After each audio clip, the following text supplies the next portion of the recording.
In this video, we are going to see how we can record if the director of the company is withdrawing some amount in cash for personal use. As you can see here on 31st of January, it says cash withdrawn by director for personal use and the amount is 45,000.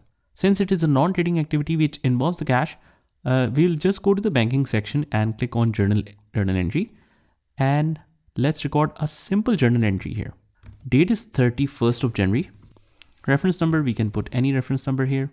And drawings should be in the capital area.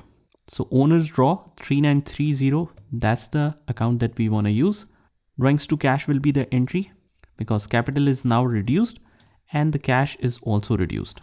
Description, let's paste that.